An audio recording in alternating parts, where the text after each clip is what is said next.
Em nome do Pai, do Filho e do Espírito Santo. Amém. Louvado seja o nosso Senhor Jesus Cristo e sua Mãe Maria Santíssima. Para sempre sejam louvados. Não levantarás falso testemunho contra o teu próximo. Queridos irmãos, o 8º mandamento proíbe falsificar a verdade nas relações com as outras pessoas.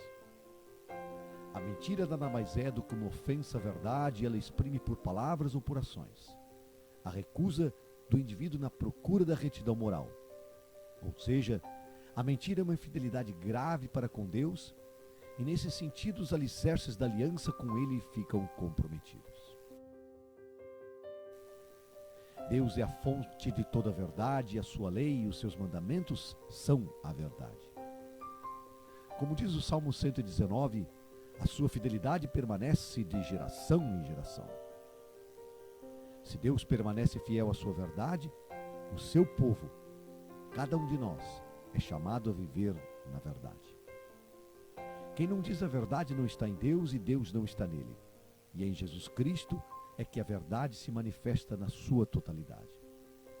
Como lemos em Mateus 5,37, que o nosso sim seja sim, que o nosso não seja não. O homem tende naturalmente para a verdade, obrigando-se a honrá-la e a testemunhá-la. Por isso Jesus condenou a hipocrisia. Por isso, para ser discípulo de Cristo é preciso aceitar a viver na verdade, como São João na sua primeira carta nos diz. Se declaramos que estamos em comunhão com Cristo, mas andamos pelos caminhos das trevas, mentimos para nós mesmos. Não praticamos a verdade. E Deus não habita em nosso coração. 1 João 1,6. Queridos irmãos, aquele que mente não tem Deus dentro de si, está vazio da verdade de Jesus Cristo. Está vazio do próprio Jesus. O verdadeiro cristão deve ser liberto da mentira, como São Paulo escreve em Efésios 4. Deve rejeitar toda malícia, toda falsidade, toda hipocrisia, toda inveja e toda espécie de mal, conforme nos fala a primeira carta de São Pedro. O 8º mandamento proíbe fazer afirmações contrárias à verdade, também por meio da internet, pois refere-se a afirmações feitas publicamente. Afirmar algo sobre alguém sem saber o que está se dizendo, se é verdade, é também contrário à lei de Deus e comprometem gravemente o exercício da justiça e do bem comum. O parágrafo 2477 do nosso catecismo diz que o respeito pela reputação das pessoas proíbe toda e qualquer atitude ou palavra suscetível de lhes causar um dano injusto. Isso quer dizer que aquele que admite como verdadeiro, sem prova suficiente, algo sobre o seu semelhante, mostra em si um defeito moral na sua índole, é refém da maldade, da ignorância, promovedor de calúnia e difamação. Ou seja, uma pessoa que assim faz, prejudica a si próprio e faz a si mesmo o alvo de seus próprios juízos. Acuse-os do que você faz, chame-os do que você é. Infelizmente, isso acontece muito nas situações de politicagem. E falo politicagem e não em política, pois política é uma ciência moral para o bem da sociedade.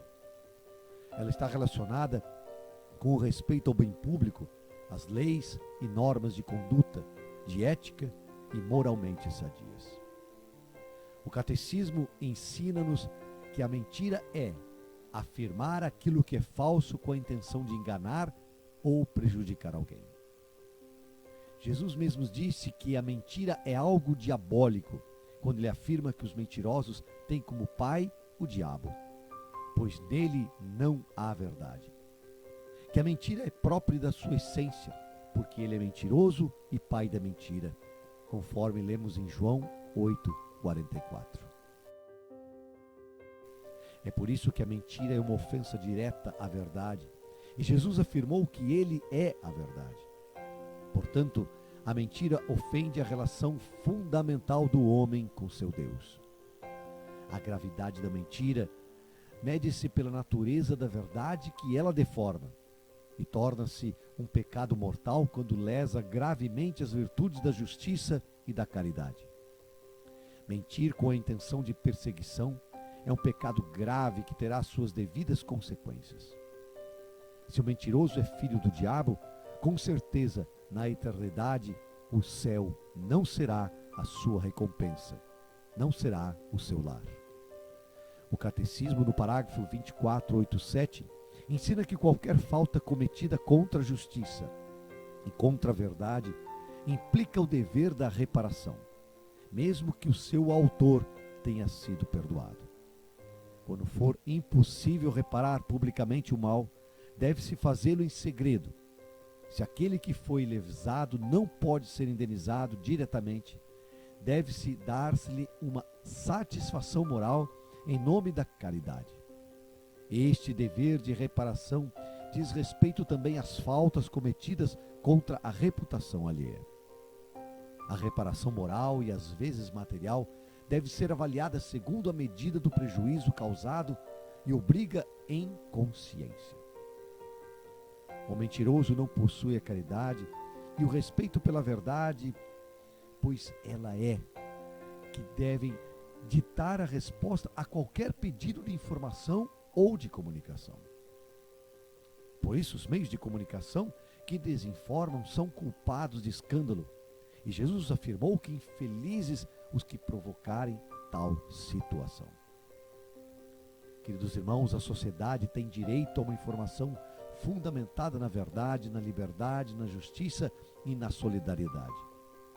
Promover o que chama hoje de fake news nada mais é do que informar o que é mentira.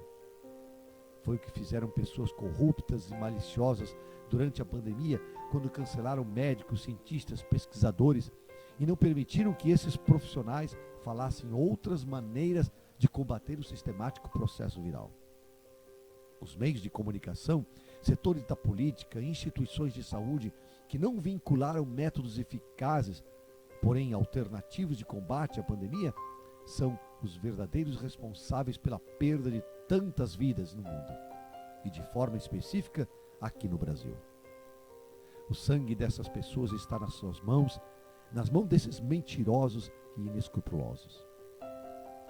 O sigilo é fundamental em vários casos, como por exemplo os segredos profissionais, que devem ser guardados, salvo em casos excepcionais, em que a retenção do segredo poderia causar a quem o confiou, a quem o recebeu ou a terceiros danos graves e somente evitáveis pela revelação da verdade.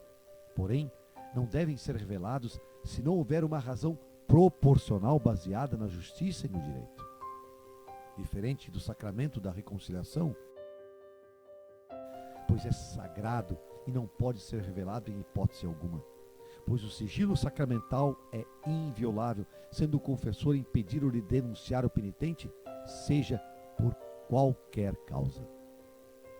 No caso das autoridades civis, é dever defender e proteger a verdadeira e justa liberdade de informação.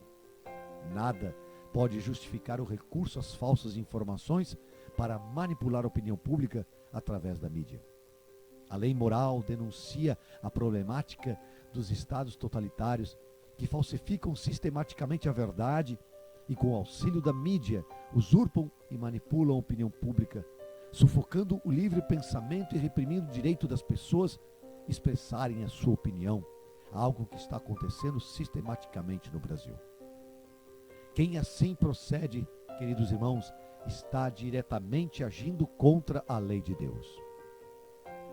O livro da sabedoria, especificamente o capítulo 7, versículos 25 a 30, nos ensina que a verdade é bela por si mesma, antes mesmo de se revelar ao homem em palavras de verdade por meio de Jesus Cristo.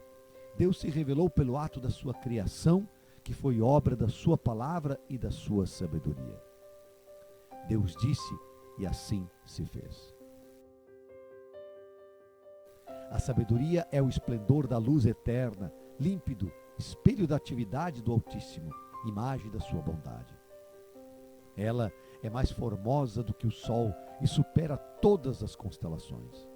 Comparada com a luz, revela-se mais excelente porque a luz sucede à noite, mas a maldade nada pode contra ela. A mentira é o comportamento principal da imoralidade, viola o princípio do que é correto. A verdade é inerente àqueles que merecem a verdade. Ser verdadeiro é seguir sem restrições a lei sagrada de Deus numa forma incondicional da razão, que não admite qualquer forma de desobediência e intransigência. Mentir é destruir o caráter categórico da lei moral. Aquele que mente busca obter êxito em seus interesses ou desejos. O livro de Provérbios ensina no capítulo 12 que quando a verdade é dita, a justiça é feita. Mas a mentira produz a ditadura, a arbitrariedade, o desrespeito, a ilegalidade. As palavras do mentiroso ferem como pontas de espada, mas as palavras do sábio podem curar os ferimentos. A mentira tem vida curta, mas a verdade vive para sempre. Ao que está sentado no trono e ao Cordeiro, seja dada toda a honra, toda a glória, todo o poder. Glória ao Pai, ao Filho e ao Espírito Santo, como era no princípio, agora e para todo sempre. Amém.